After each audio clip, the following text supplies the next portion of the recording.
Hello, everyone, and welcome to Game Mechanics, a podcast that seeks to explore the unexplored topics in gaming, how they work, and why we love them. My name is Mark, and with me is Greg.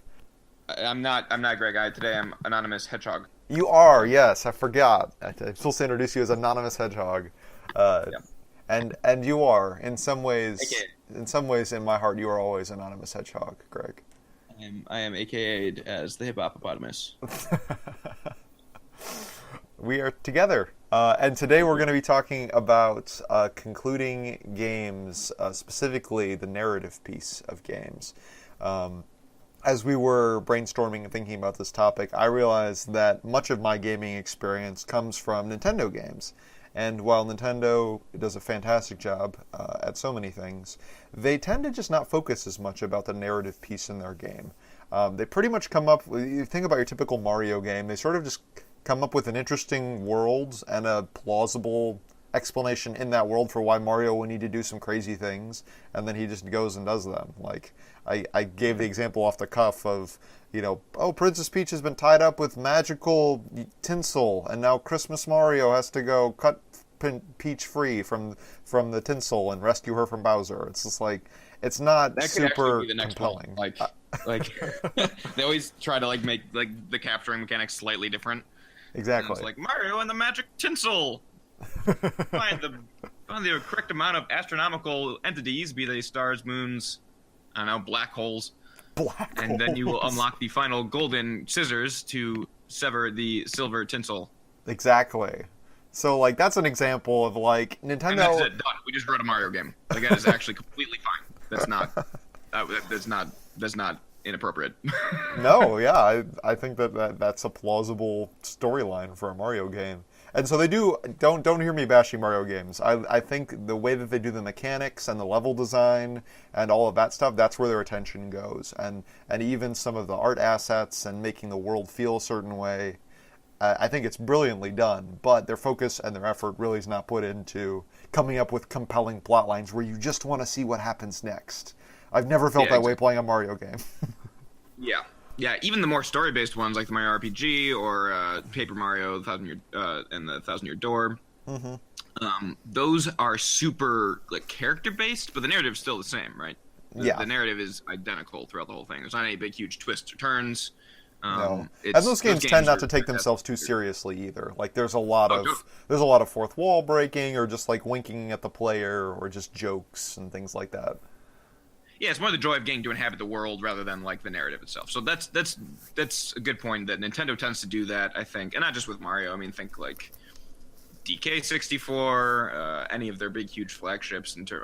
Zelda is a little bit different, I guess, in terms of the narratives are. No one tends. Ocarina of Time obviously was a huge deal. Right.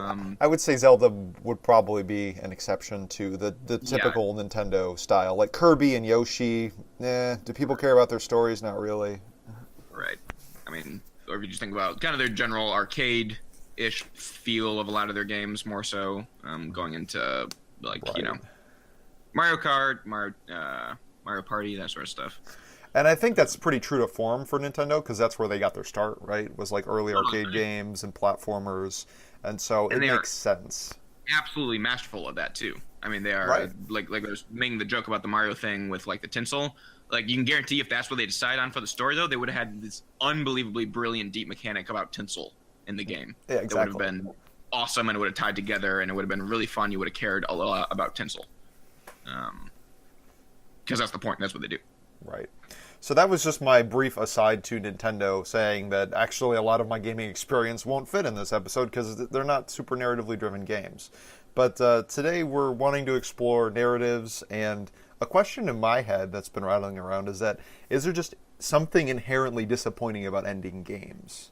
Because you've gotten to inhabit this amazing fantasy world and participated in it in a way that you can't in a movie or a book. Mm-hmm.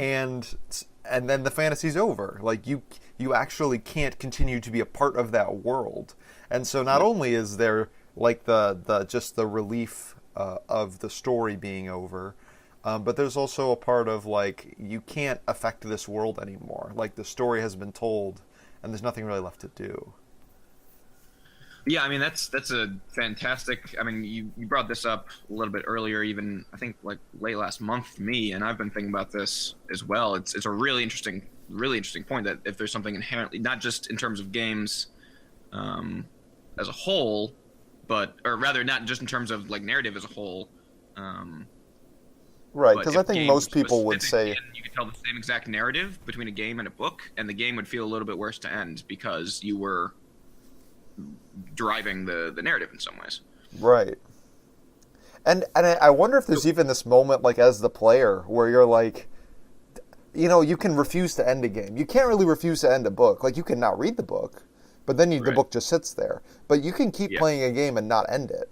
With most Well, yeah. games, I mean, there's some games like um, the shoot Until Dawn, where like you sort of move inexorably forward to the end. You can either Right. not play or just keep moving forward. But with many games, you could just putz around the world for hours on end and not end the Right. game because you don't want to. And so There's no when way to you engage with a book other than reading it. Games, there's tons of ways to engage without moving the narrative. right, exactly. And so I wonder if even at the end there's this sort of existential crisis moment of like, did I want to do this? Like, why did I end this? I was having fun. Yeah, yeah, and that's interesting too. I mean, that gets into the question of like kind of what I talked about a little bit last week of the narrative in Shadow of War, or God, I keep on calling it that, Shadows of Mordor. Um, Not being the reason I kept on coming back to the game. The Right? third Like, game, the third game will be called Shadows of Mordor. More. Yeah. Shadows of Mordor. Anyway, And then I'm gonna just give up. But yeah, no, that's a good point. I think the other thing too that is interesting, like we've talked about in general, a lot of games tend to be power fantasies. To an extent, there's very few that aren't, and when they aren't, it tends to be a really notable thing, and people talk about it, and yada yada yada. It's interesting that. So you said like no one likes the side of grief with power fantasy, right? right. That's Grief is defeats the purpose. disempowering, right? I mean, Yeah, doesn't exactly. That's good. Man, life lessons with gaming mechanics today, though. right? Grief That's and like Psych 101. Crying does not make yeah, you feel like a that's very badass. true. It's like, wow, have you not been feeling like you can get that promotion at work? Try some grief. Try grieving. Grief is important, but anyway. One thing I was thinking about though is like there's a similar feeling, particularly with narrative in books, right? It's slightly different, which is like think of when you finished, particularly this is more like with book series or long, really long books, where you like think of when you finish reading Harry Potter. When you finish book 7, I don't know if you remember that or if you've read Harry Potter or a similarly long, very beloved series of stories. Like I don't know, for me it's Lord of the Rings, obviously. Animorphs for some of Yeah. us. Okay, Goosebumps, actually, I don't want to take too long on this, but I refuse to read the last book of Animorphs because I didn't want Oh the my story God, are to you end. serious? I have never read it to this day. It's actually oddly relevant. It is oddly relevant. It's exactly what I'm describing about not wanting to end games. Yeah. But anyway, the point is, right, that you get really connected to your characters and your books and your series, and there's actually a level of bittersweetness when it ends, right? Because you're saying goodbye to Harry and Ron and Hermione, and that sucks. But there is that I think that's slightly different to the game, what we're talking about with games, right? In terms of if the core reason that gaming is inherently a little bit sad, you can have a narrative like one that I think that fits too, because games tend to you spend a longer time with them, right, than a book, Right. or certainly a movie, where you have the added part of actually being the character, right? You're not in third person at all. Mm-hmm. You are inhabiting the world itself. So that definitely feels like a sense of saying goodbye at the end. But there's also the level of it is slightly different in that power fantasy isn't really there in books so much, right? Right. You are far more, even if it is like written in first person, you're just observing, right? You are, like you said, that you're passive. You don't have any choice over the direction things are going. And I wonder too if there is some level, like I was just thinking about like why I don't tend to get that bittersweet sense with a game when it ends as much as I do with a book. I think it's because what you were talking about, like you can kind of keep, most games have, you can replay it, and it's not just like the narrative might be over, but there's more to the game that you can keep on playing. Like Jack 2 is a good example. of that. Even like really early on, that was what, like 2003, maybe 2004, and same thing. That game is super narrative based. You play it for the narrative, but when it's over, you can still be walking around and doing things. Like you can still be Jack. Jack isn't gone, and the characters aren't gone. And that's just, I wonder if there's just a psychological level that just helps, you know. I suppose when you finish a book, like you don't get to be with Harry anymore. Right. If J.K. doesn't write anything else. You can't go and sort of do your own thing like you can with games. Yeah, you can't take Harry and just like live with him in a day, you know, just like nothing happens, but you're just kind of with him and it's nice. Right. You can't do that. There's no equivalent there. So that's interesting. So all this to say, I think there is something inherently difficult about ending a game, more so than other types of stories. One thing that I think happens in games is there's more of an identification piece with the character. Like if you were to read a Batman comic and you finished it and you really enjoyed it, it might be sad because you don't get to be part of that story anymore, and that you don't get to observe what's happening in the life and times of Batman. But you wouldn't feel like I was Batman and now I'm not anymore, which is like kind of the experience you have after finishing a game like Arkham Asylum. Where it's like, I was cool, I was beating people up, I was taking names, killing the Joker, defending a city, and now I'm just, thinking about what I should have for lunch. It's like, it's the end of the game. Totally. And especially, it depends on how much you allow yourself to get brought into the game, but a game like that, like the Arkham games, we talk about a lot, are very, very good at immersion. That definitely, there's a disconnect when you turn that off, and you turn around in your house or apartment or whatever, and you're not Batman. So that is a big difference. And we'll talk about Arkham City a little bit more later for its ending, particularly narratively. Also, I guess spoiler alert: there will be discussions of endings here and the narrative endings. So I think if we're gonna give what the ending is, then we'll mark it very clearly with spoiler. If we're just gonna say like, hey, this game had a great ending, I'm not gonna bother doing that. Because there'll be a few of those where we talk about it, but without going into the content of the ending. Yeah, exactly. So we'll try to do that as much as we can, unless there's like something very specific that needs to be talked about. Yeah. And a lot of these are going to be older games too. Honestly, more in the like early mid 2000s. For some of these examples. But I don't know. So we were talking about kind of that Nintendo arcade-ish style of gameplay. That brings us to just like think of like early games, right? Even before Nintendo necessarily. Think of like arcades, and the fact that endings weren't really a thing. Like narrative endings and narration necessarily in games is a semi-new thing. We were talking about this earlier, Mark and I, in our show prep, and we were talking about the fact that that congratulations ending, right? Like that feels bad when we think about it, just like initially as like modern gamers. Wait, seriously? Like you just get a game over screen? Like you congrats. Did it. But that's all people had for a really long time. You got the game over screen, then you got to enter your initials, which was awesome. There's no better feeling. Yeah, than getting to be the on really the bad board. games did just say game over. Even when you won, it said game because the game was over, and so it just said game over. I mean, purely descriptive. So that's just an interesting thing. That is actually the beginning of game endings. And you think about it, Pac-Man, Space Invader. For some reason, I think the Teenage Mutant Ninja Turtles arcade game that I played a lot when I was a kid. I did play that a lot as well. That was fun. Anywhere with arcades. Any of the early fighting games, right? Didn't really have too much narrative to it. And yet that was no one was horribly upset about that, right? It was entire. That was actually enough. Right. And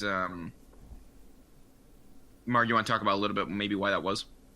I think just the gaming culture was totally different then. Like now we've had a major shift, I think at least in AAA titles, toward big stories and epic narratives, with the exception of Nintendo, granted.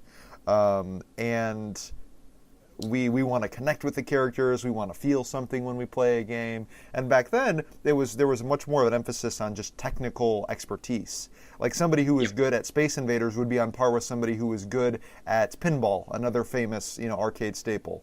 Sure. You would play, and people would gather around and watch you play if you were really good. And there was this communal aspect to it, and it was all about just mastering the mechanics. and that Yeah. on its own was the journey of playing the game. And the reward for being good at the game happened either around you, because people would come and actually observe you playing, or would happen on the scoreboard where you'd be toward the top because you were just that good at the game.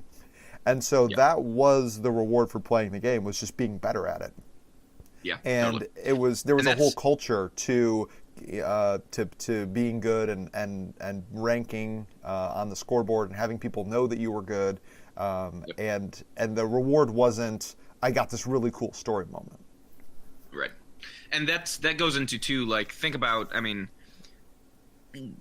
slight tangent here. I want to kind of stay on our course, but again, our perennial whipping dog, Diablo 3. The reason I stopped playing that more, I mean, other than there's just kind of a natural degradation of I'd played hundreds of hours of it.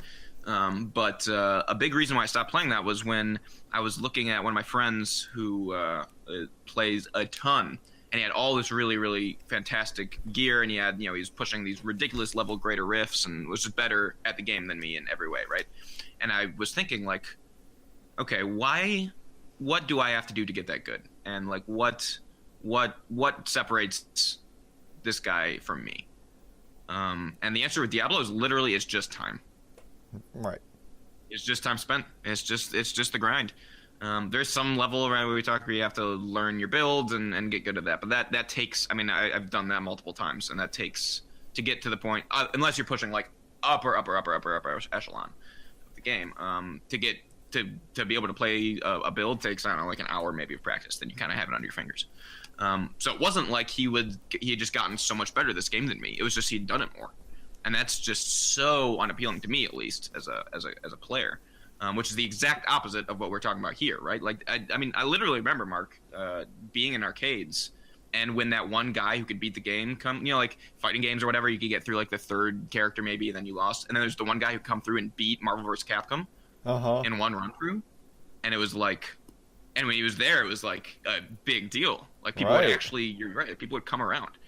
Or like, it was incredibly intrinsic, actually. And we can talk about that, like reward systems a little bit, intrinsic versus extrinsic value. Shock or spoiler, generally, intrinsic value tends to be far more motivating and more enduring, ultimately satisfying. Right. It lasts so longer. I think it's really interesting, right? That early game culture didn't even have an end to these narratives. The narrative didn't really exist, but it was super, super engaging. Because you could just enjoy being good at it. Like, you could just enjoy walking into an arcade, and like, at the tail end of it, Dance Dance Revolution was a big thing, and like, watching somebody who's good at that game is like so fun. Yeah. Oh, totally. That's a great example. And that kind of goes into what I talked a little bit about last week, right? It kind of gets into that replayability area, which is my kind of final thesis-ish of that week, was like, maybe it's just if the game is really good, then you're going to want to play it more because it's good. Similarly, like, if it's a fun game and it's really important that you are like part of the like system of getting good at the game and it's worth getting good at, then that's people keep on coming back, and that's satisfying. So we're a little bit off track here in terms of the narrative part, but I think it is really interesting to note the games did not really start off in this way. This is a new thing that people have had to figure out, like, over relatively for media. I mean, think about books, movies. I mean, gaming is extremely young media, even outside of that narrative fact. Narrative in games is like, I don't know, 20 to 30 years old, tops. Yeah, tops. Not even.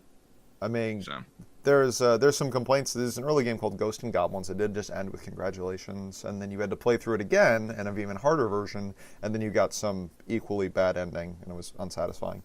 But you know, I don't know that the people who actually lived at that time really had the complaint, oh, it was really unsatisfying, because they got what they paid for. Yeah. But moving on and I think to... a big part of that was expectation too, right? No one was expecting anything more than that. Yeah, exactly. Because anyway, we need to move on to narratives in games instead of non-narrative games. So I think that if you're going to make a narrative game, you've got to commit to it, right? Like, if you can't have this good narrative that's really the backbone of the experience and what you're rewarding players with, and you want them to see what happens next, and then just kind of have a lazy ending. Like, and maybe that just doesn't, it's not even worth saying because it's so obvious, but like, I do think that there are some games where it just feels like they kind of took the journey is the whole purpose. Like, the destination doesn't really matter. But if you're setting up a story, I feel like actually the destination is really important for story. Now, Greg, you've got a good counterexample to that. Well, yeah, that's the only one. Unfortunately, I think that point definitely stands in 99% of games, particularly ones that are trying to be narrative. The one that, ironically, you brought up yourself without knowing it was the game Journey. It's literally called Journey, released for PlayStation 3. Like 2010, 11 maybe. I think I've brought this up a few times, but without going too much into depth. So this will be spoilers for this one. I will tell you how this game ends. It is like 2.5 hours tops for your first playthrough, and it's probably very, very cheap. So if you can get it, play it. There's really no reason not to on this one. It's a beautiful game in many, many different ways. But the main part that I want to talk about is the narration. The narrative is almost non-existent in this one. It is you're just a bipedal creature. You wake up in the desert without any explanation of who you are, what you are. And in the distance, you see this mountain with this light at the top of it. And it's very clear that this is where you want to go. And so you go towards the mountain. And the game is you going through different environments. And it's basically a platformer with some really slight puzzling to it. That is just incredibly satisfying to play mechanically. But it's also very, very beautiful graphically. And you get a little bit of backstory. There's some narration told throughout the game in the form of kind of like flashback / like revelation that you get at the end of each level, but that's really not important. The end of the game is you get to the mountain, and you get to the top of the mountain, and you enter the light, and that's it. Then you turn into you. It takes you back to the beginning of the game. Throughout the game, as you're moving, you can see above your head these shooting stars that are in the sky that are pretty, and it matches with the aesthetic. You don't really think about it too much. And when you reach the end, you turn into one of these, and you are turned into the shooting star and brought back. The end credits are literally just going backwards through the whole game, each and every level as the star, and then when they end, you start back at the same point that you began, and you can go on the journey again. So the very, very much the point of that game is, in fact, the journey. And it works. It's designed. That being said, it's short. It's really compact. You couldn't do another one. It's really more of a concept than a game in some ways. It is definitely a minority example. But it was funny when you said it's not just all about the journey, and I was like, oh wait, Journey was about the journey. Right. But that's because the game developers had to set out specifically to make a game like that. Like right. They had to tailor all of it to actually make that work. It's definitely not the normal state, right? If you're making a game. Yeah, no, and that would get tired pretty quick if everybody started doing games like that. Totally. Oh, totally. And it is, to a small extent, right? Like, again, you're not playing it. It's the reason you're playing it. It's the way it was designed. It was the intent of the designers to not need a huge narrative payoff at the end. Right. The experience you have when playing the journey, I'm going to go ahead and speak into this, but if this is wrong, let me know, is being part of a continuous cycle of people journeying to the top of this mountain. And you get to see other stars overhead, which are presumably other people who've been to the mountain and are now repeating their cycle. And you're sort of part of this circle of journeying forever. Yeah. And if you think about it too much, it would be like Sisyphusian and terrible. But well, that's why. I mean, it would be Sisyphusian if you were forced to do this over and over. And that's true. So that's that. I agree entirely. It's kind of. I mean, in that case, we love metas, but it's kind of a meta narrative, right? It's the fact that you are part of. It's not about being in the game. It's the fact that the game is asking you to do this over and over, and you're deciding to. Because it's worth it, and there's something intrinsic there that you want to be doing as a person, not necessarily even as a player. You want to be experiencing this; it's worth it to you. So that's a cool example. That being said, overall endings are super important, particularly for games. Again, I think we're going to kind of keep on coming back to the difference between games and books and the other kind of main methods of getting narrative. But again, I don't think it's stressed enough the fact that you have invested not just your own time, but your problem solving, your mental faculties, your abilities, practice potentially to get to this end here. You have a lot more skin in this than you do when you're just sitting watching a movie. Right. Just in terms of pure like what resources you had to give to the game to get here. So I think you definitely endings are super important in games. Because of that, I think there is some level of moreness that you bring to a game as a person who's absorbing media than most other forms of narration. Right. Yeah, no, I would agree with you. So let's talk for a moment about just kind of classically problematic ways to end games that have been tried and have not turned out that great. Yep. I think one example that comes to mind, the Mass Effect 3 ending was widely criticized. And I think one of the reasons for that is that your choices didn't end up mattering, really. And we've already talked about this a little bit on the episodes about choice, so I won't go too much into depth on that. But I think if you set up a system that the player is interacting with and that they feel like they're really contributing to, and then that system just doesn't matter at the end, that's kind of unsatisfying. And that doesn't in Mass Effect 3 it was the choice system, but in other games it could be like the combat system. Like you mentioned the Darksiders Black Throne sort of level, and how the ending didn't really fit with what you had been building toward that whole game. Right. Yeah, and obviously Mass Effect 3 is a particularly egregious example of this due to the quality of Mass Effects 1 and 2, in terms of that ability to bring the narrative full circle, as well as just BioWare as a whole kind of I don't know if pioneering is the right word, but I don't know. I'd say the BioWare circle, right? The way you interact with things and cutscenes and stuff. That was pretty revolutionary in some ways, at least the simplicity of it and how robust that system turned out to be. It was very simple, where you'd have multiple choices, and it was just very easy to insert almost at any point. And Mass Effect 1 2, of course, did that so well. So I think if Mass Effect 3 had been released as a standalone thing, and you could somehow quantify how good it was in terms of its narrative, people would be like, it was all right, but they wouldn't get a big stink about it. The fact that it was trying to conclude one of the most accomplished narrative games of all time, or series of all time rather, and then fell into it's the fact you were mentioning, like literally the only thing that matters, the only difference you can get in the game ending is like the color of the firework, or like the lights. Yeah, the little lights that leave the galaxy are different colors. Yeah, the effect basically. Yep. Which that almost sounds like something out of The Onion, in terms of like player choice. Like immersive player choice that allows you to change one color in the game if you like. It's actually almost bare minimum. Right. So that's definitely a good example of that. That kind of brings it to another interesting thought there that we were talking about. That I don't think we have a huge idea about this or conclusion, as much as just want to think about it. Cliffhangers in games.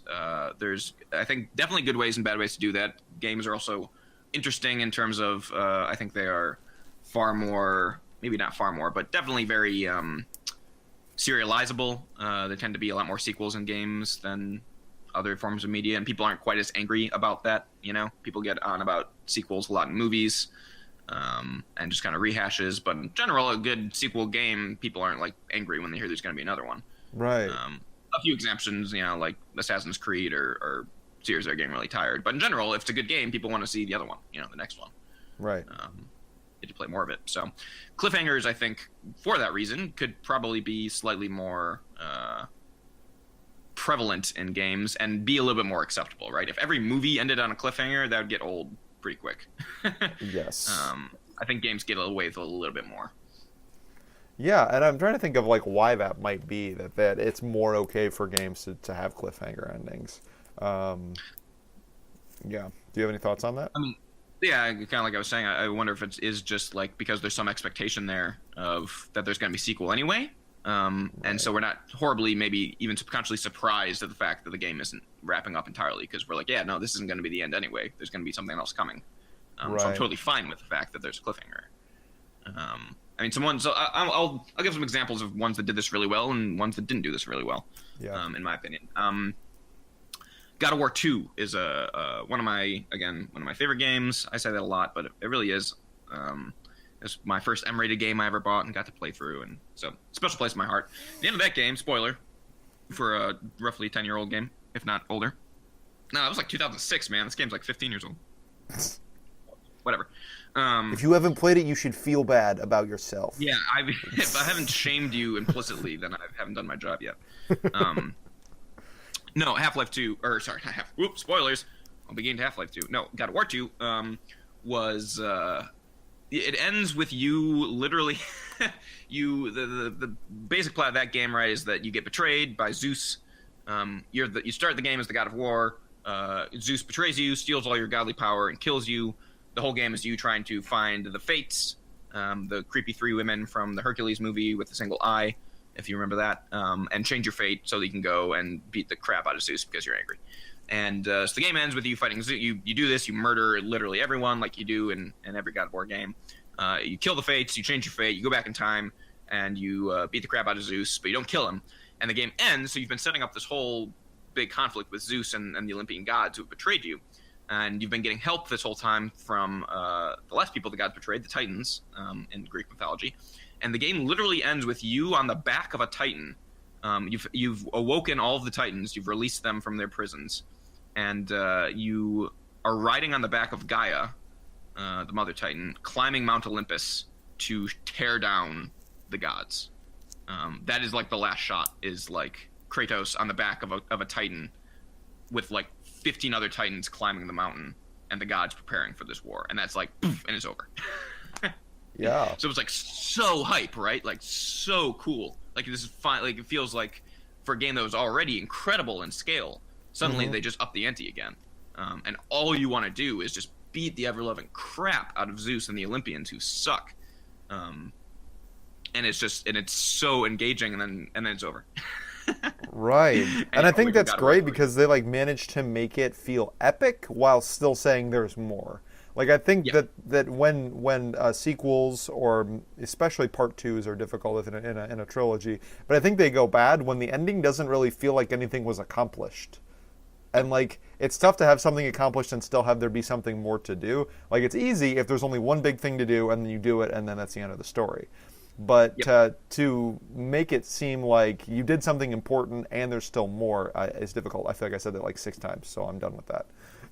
Yeah, no, it's fine. No, exactly. I mean, that's on this list of cliffhangers. Most of them are part 2s of a trilogy. I think that's exactly wise because you need to have some semblance of completing something, and they do that, right? The main quest being finding the Fates and killing them and changing your fate. So you do that, you feel like you accomplished something, and then hey, here's this next thing that's even better. Right. And even more exciting. So I remember when I was playing the game, I very vividly remember when I finished that game for the first time. It was before the age of really easily spoiling things, and part of me knew too, right? Like when you're playing a game, like okay, this is like, there's no way that this is going to be that they're going to put more in the game here. Like there's no way that the rest of this is going to be able to. I'm not going to be able to play this, right? Like the game's about to be over, right? Because you've already played so much, and there's already very clearly a climax and the final boss.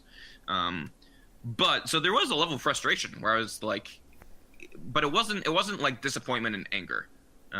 It was legitimate. Oh my god, I want this so much, and I'm so ready for God of War 3. And I think that's really the point of a good cliffhanger. Shouldn't be a feeling of betrayal or driving the player away, but rather somehow getting them hyped for the next one. So I mean, there's some more examples. Any other thoughts you have on that one? I can just kind of keep on going through examples here. Not on God of War specifically, no. Okay. Other ones that do, and so it's also interesting, right? Okay, this is notable. We'll go to Half-Life 2 now. Half-Life 2 Episode 2. Huge cliffhanger. Again, this is an old game. Basically, a very large main character dies suddenly at the end of Half-Life 2 Episode 2. And your plans for what you thought you were going to be doing to kind of turn the tide in this war has changed. And Half-Life 3 never came out. If I was describing to you God of War 2's ending, and then I said God of War 3 never came out, or God of War 3 sucked, which it didn't. God of War 3 is literally just destroying Olympus, and it's fantastic. Then yeah, people would have been pretty pissed about God of War 2's ending. Right. So interestingly enough, right, Half-Life 2 had I think a lot of people consider that a fantastic ending, but it is notorious and now spoken about as very unsatisfying because of the fact that there was absolutely no payoff for it.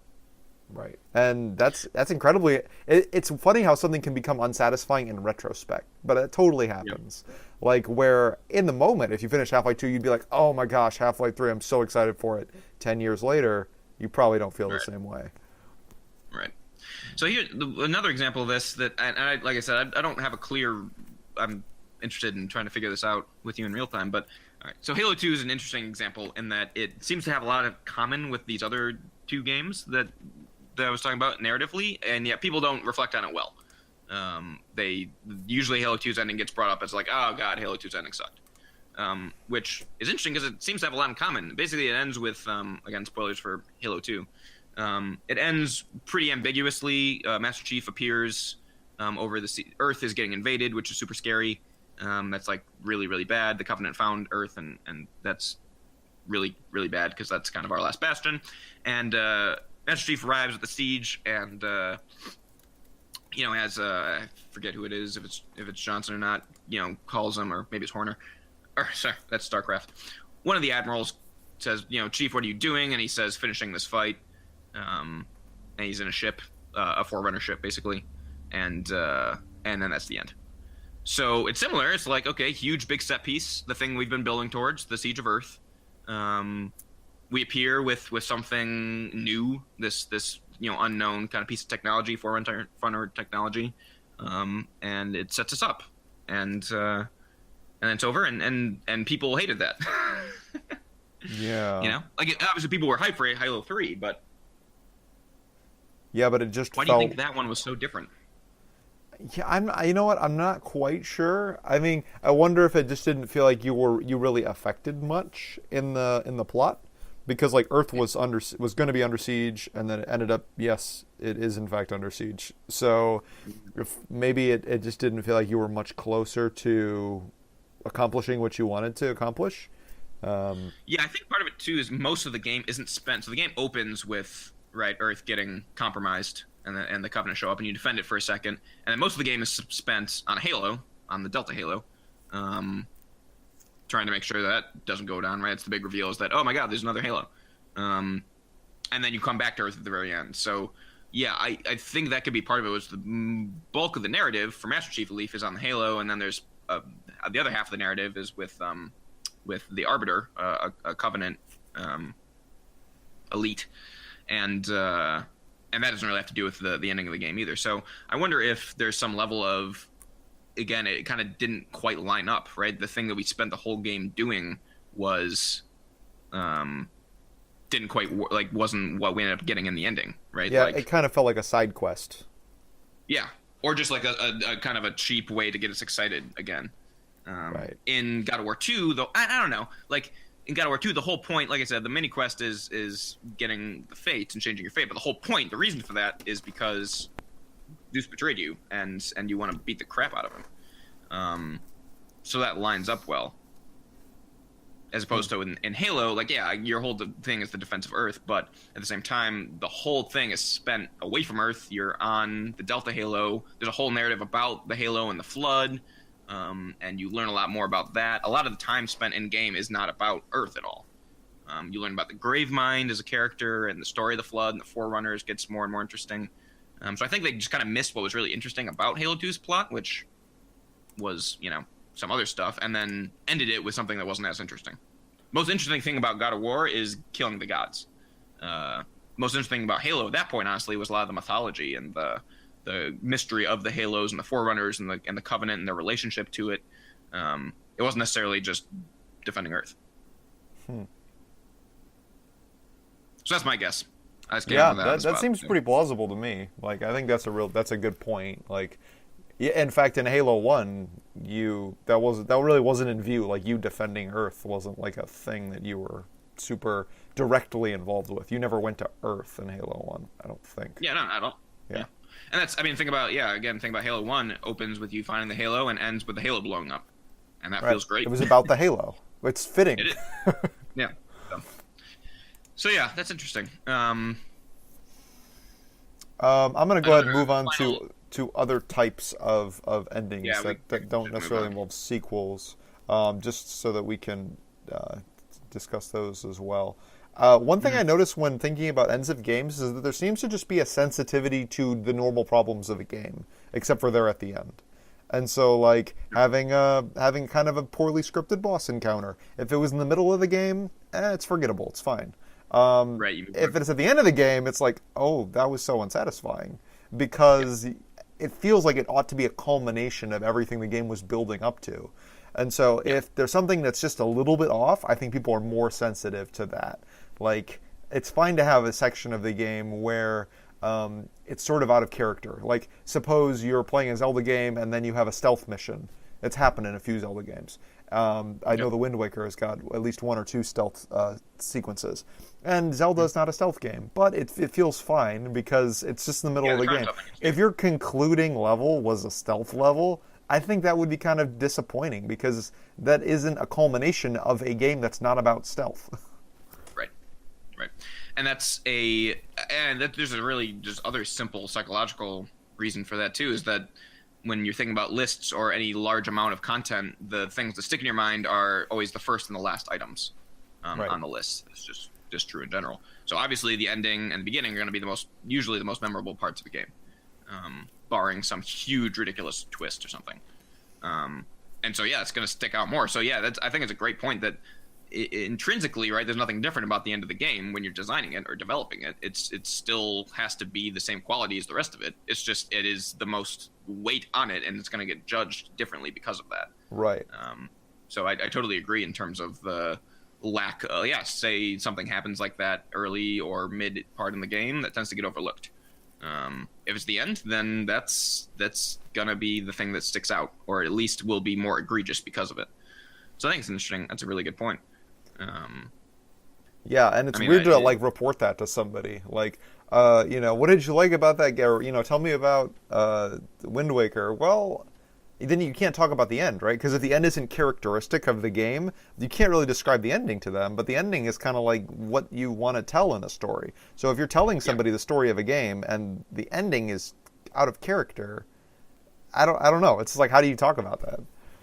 Totally. And another huge part of that, like, I mean, again, I think I've used this example multiple times, but Deus Ex, Human Revolution, no spoilers here, but that's similar in terms of, we talked about that a little bit even last week with bosses, or 2 weeks ago, with bosses, where that game did not really line well. Its boss encounters were not very representative of either the way the game was played before that, or even necessarily the narrative they were telling.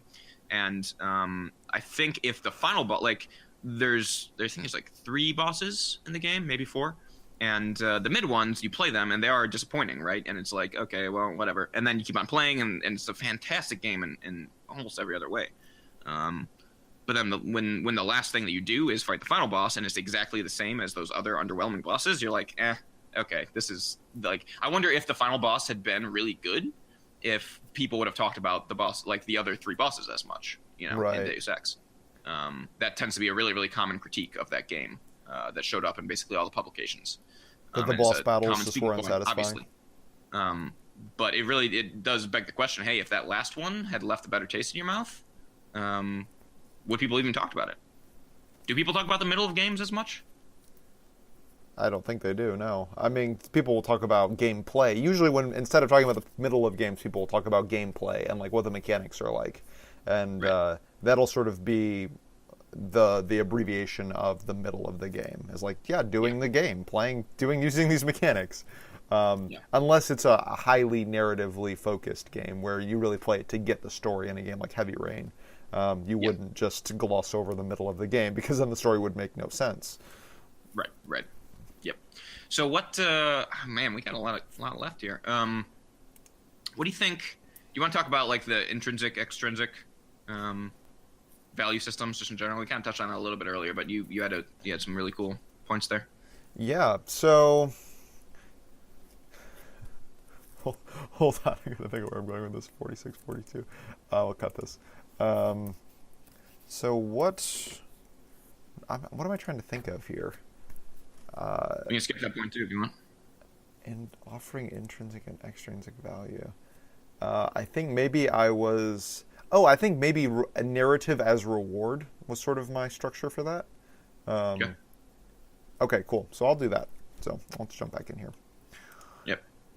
Yeah, so when talking about intrinsic versus extrinsic value, there was an interesting study done by psychologists that actually demonstrated that offering people extrinsic, that is from the outside, rewards for something that somebody was already interested in doing, actually managed to decrease their love of that thing. And that once the extrinsic reward was removed, and you stopped paying somebody to do something that they previously were doing for free, they were less likely to go back to doing it for free. And doing it just because they loved it. And so there was the love of something which kind of got lost in rewarding the person for doing that thing. With a value from something valuable from the outside.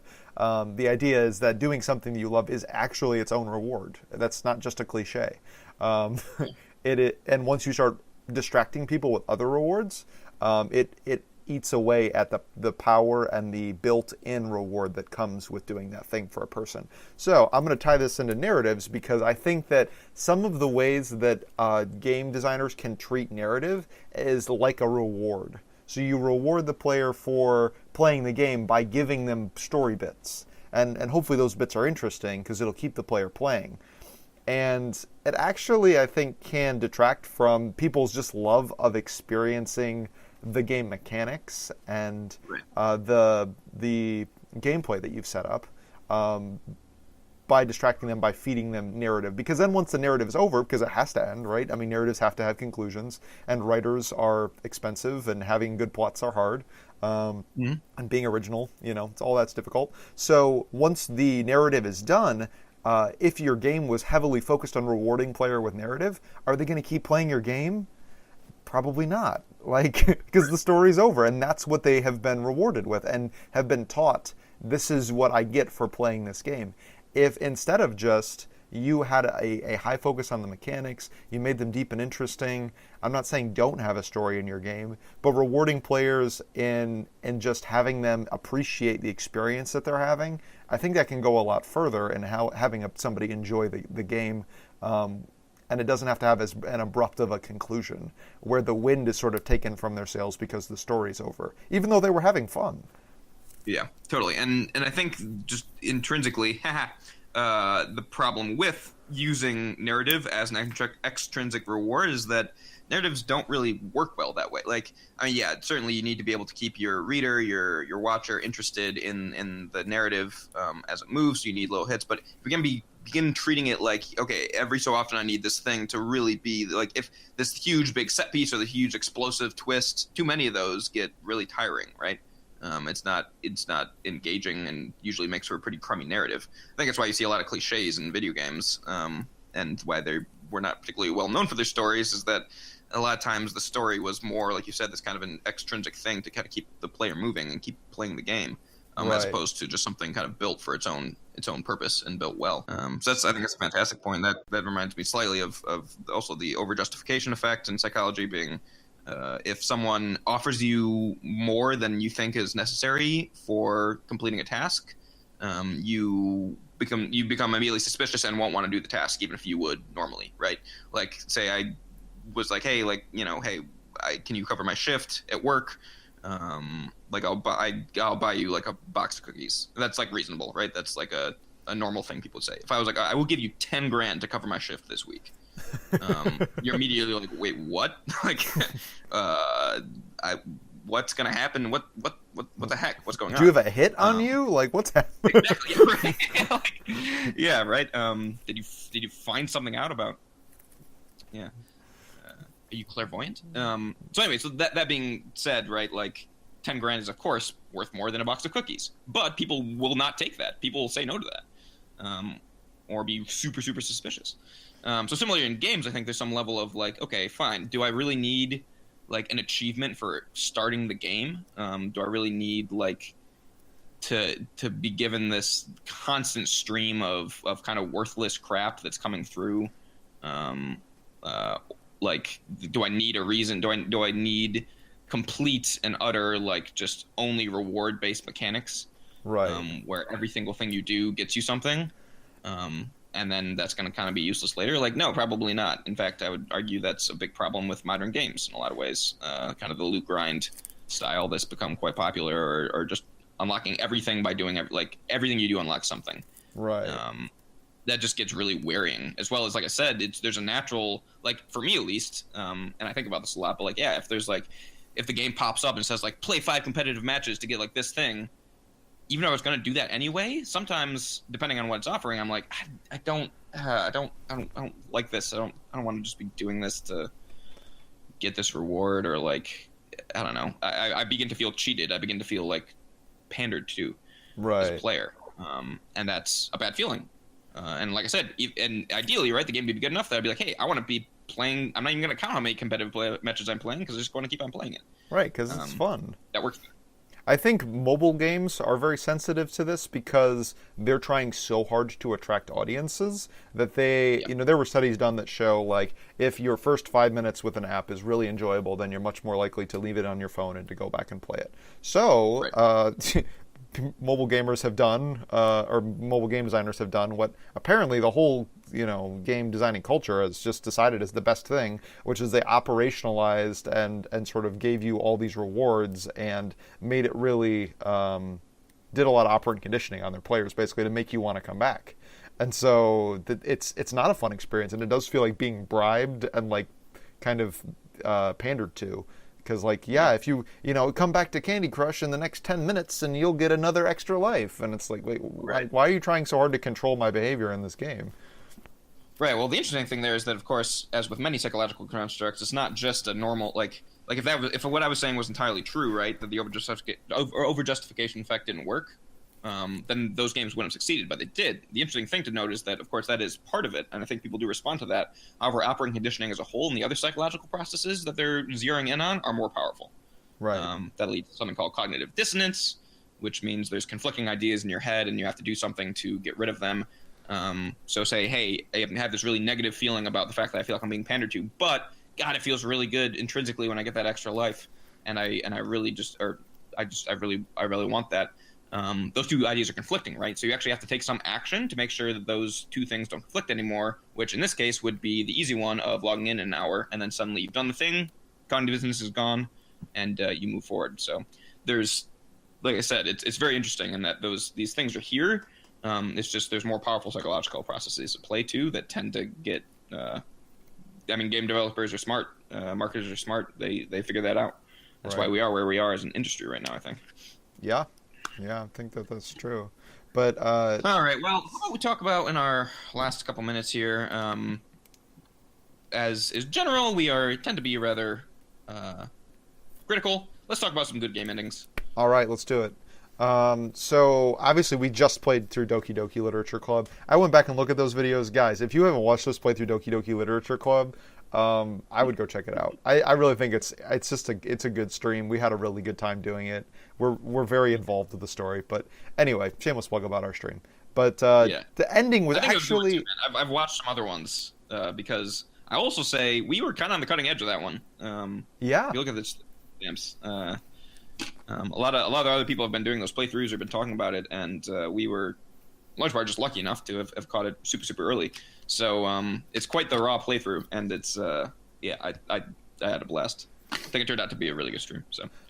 So I would say that game ended, and we're not going to spoil the ending, don't worry. But I would say that it ended because it just gave a sense of finality. Like, because of it being a visual novel game, it's like there's not any more dialogue. There's not anything more to do, and like the game felt very wrapped up, and even in like a meta sort of sense, because that's just how Doki Doki Literature Club is.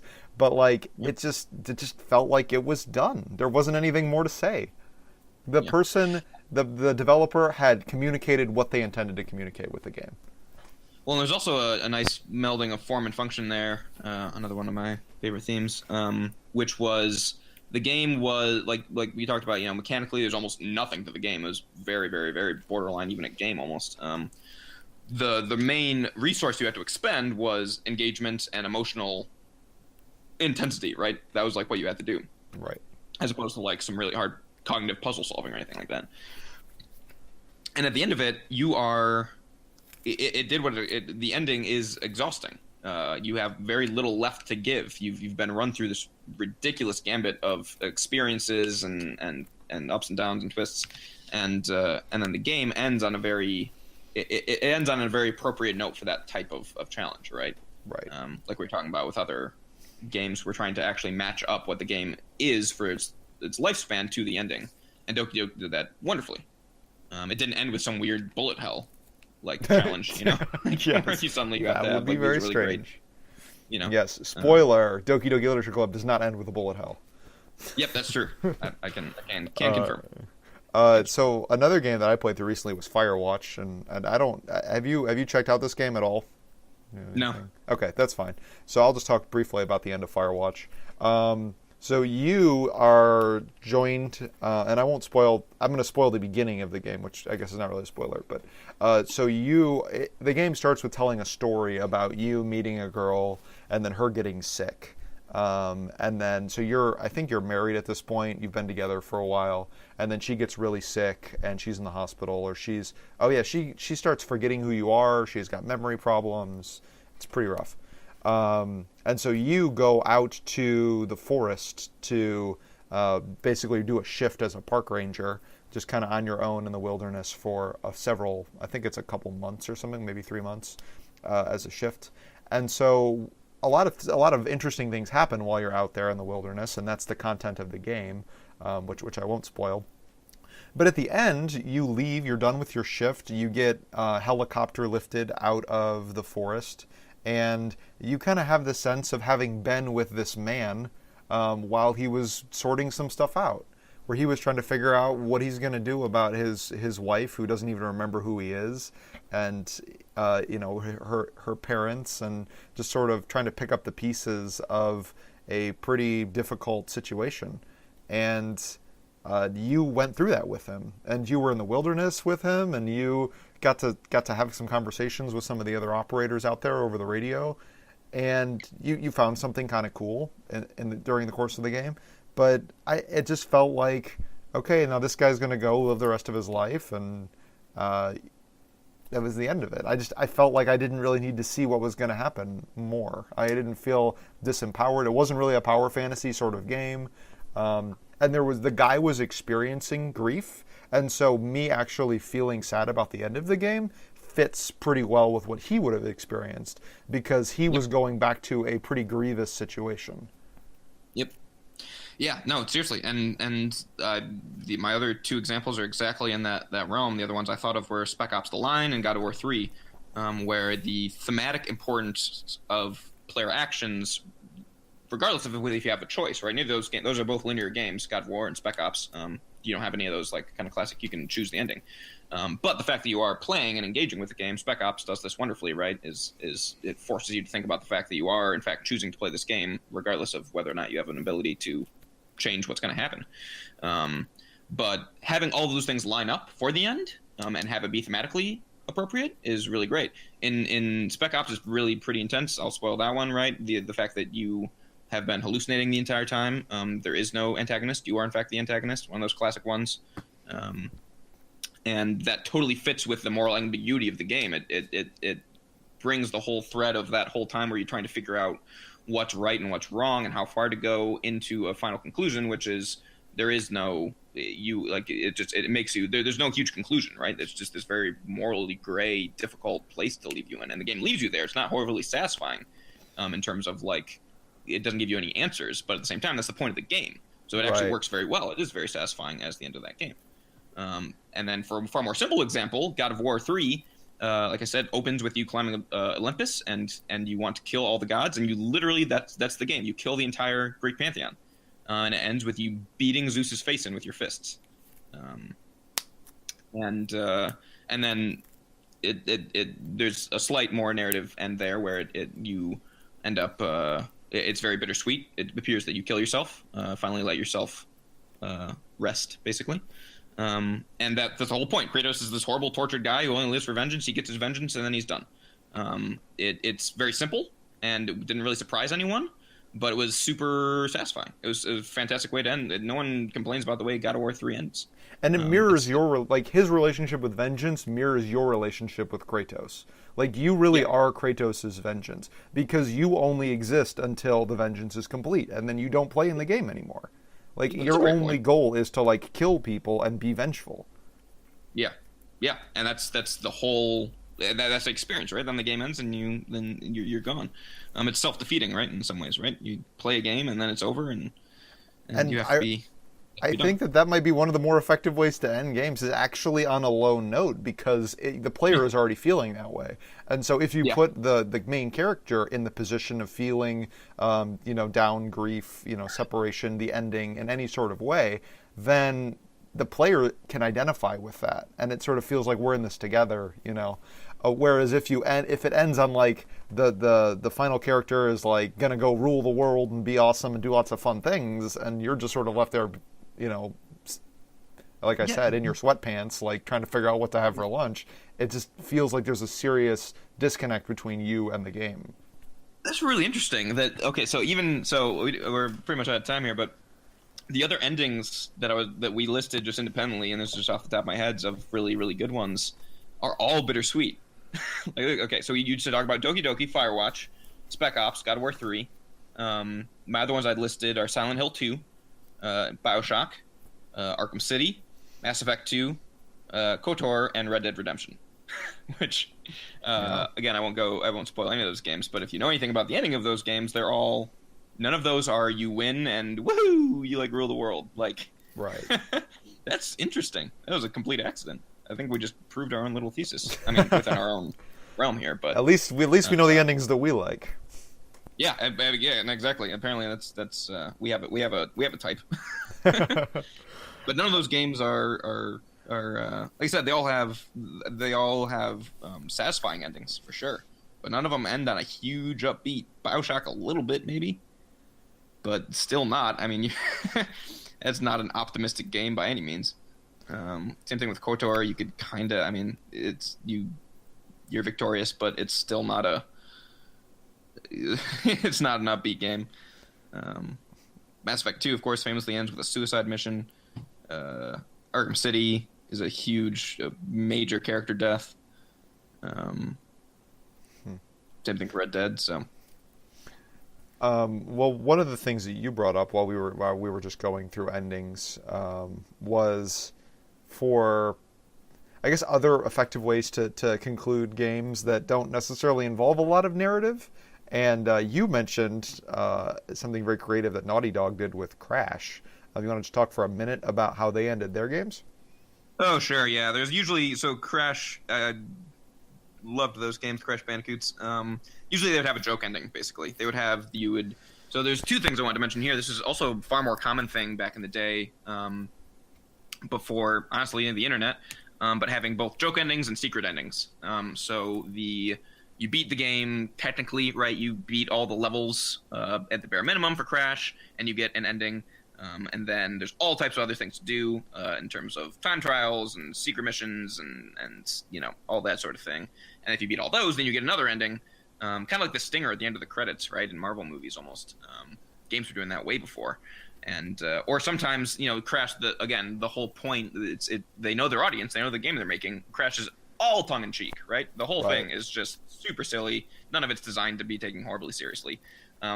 So when you have an ending that is just basically a gag almost, there's some finality to it, but it's also like you don't feel betrayed by the end, right? And like the end of the secret ending in Crash 3, for example, same thing with 2. They're comedic. It's not it's not very heavy, and doesn't even sometimes don't even make a whole lot of sense. Um, Yeah. so that's an interesting thing that I feel like games are able to do, especially like games like Crash or kind of the collectathons like Spyro, stuff like that, where they want to give you something else for collecting everything, but didn't really want to make it tied horribly to the main narrative, I think because it there's was so much. something very confident about ending a game that way too. Like Yeah, just being able to say like, yeah, this is the end of our game, but they were so confident that you had fun playing the game that they're like, yeah, if you want more game, just go back and play the game again. Like it's still right yeah, there. We don't have to give you some big reward at the end to justify you playing this. You played this because it was fun, right? Yeah, totally. And that's exactly. I mean, and that's a cool thing too. Like with Crash, that no one plays those games for the story. Right. But there's a slight one. You know, there's lovable characters and kind of the ups and downs of Crash and Cortex's relationship. But yeah, no, that's a good point. There's a weird confidence in doing that, where it's like, yeah, fine, we're not. This isn't where we're putting our money. Like, this isn't where it's not where we're placing our bets that this is going to be the thing that satisfies you. It's the fact that this game was awesome. Right, which is, I think that's fine if it's done intentionally. I think it's good if it's done intentionally, and you construct your game that way. If it's done sort of accidentally, like, oh, we didn't put our time there, then that can be a real problem. But anyway, I think that pretty much wraps up our discussion for concluding game narratives. Ha ha! Yeah, for sure. We have concluded the conclusion of the narrative. Yes, we have. And as somebody who just got done talking about conclusions, the conclusion to this podcast, I think our point about having the tone of the ending sort of fit with the player, I really appreciate in that in art, and I think I appreciate it in game endings. And so I will just reiterate that as a really cool thing that's come out of this discussion. Yeah, for sure. And I want to end on think of one game at least that gives you that total power, like you just win entirely, maybe. And it's good and it works.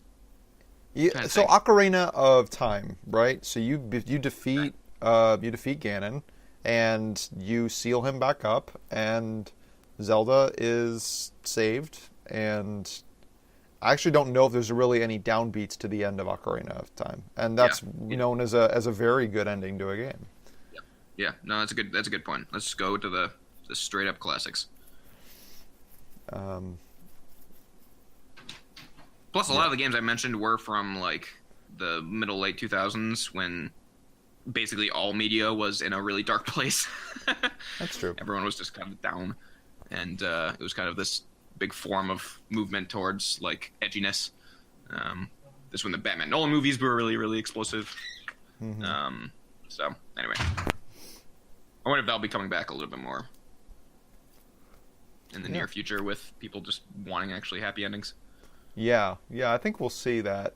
I do think that sort of a movement in gaming future will be a return to sincerity in the human experience. So I would think that there will be some more joy and sorrow with that. So not just dark grittiness. So we'll see if I'm right. We will be streaming tomorrow, if you guys want to join us for Undertale. That's not actually, that's the Underdog scene, but yes. It has been a supremely enjoyable game so far. So if you've never seen it, also Mark and I are complete. We have not played it before, so if you want to see someone experiencing the game for the first time again, you get to see that. We're doing completely passive run, because that seems to be more fun. Yes. And so join us for that. We will hopefully be able to add Undertale to our list of games that we get to talk about with endings. Yeah. That was the reason we were playing it. So join us tomorrow, and then we'll be on next week, per norm, I think. Yes. And we'll keep you guys updated in case things have to change for the holiday schedule, which it probably will, because Christmas is Monday when we normally record. So it's just a busy season. But regardless, we will keep you guys updated. Cool. Yeah, if you have any thoughts or questions, as always, you can email mark@gamingmechanics.net or greg@gamingmechanics.net. That will get to us, and we will see you next time. If you enjoyed this episode of Gaming Mechanics, check out our Twitter @GamingMechanics or Facebook by going to facebook.com/gamingmechanics. Thanks for listening.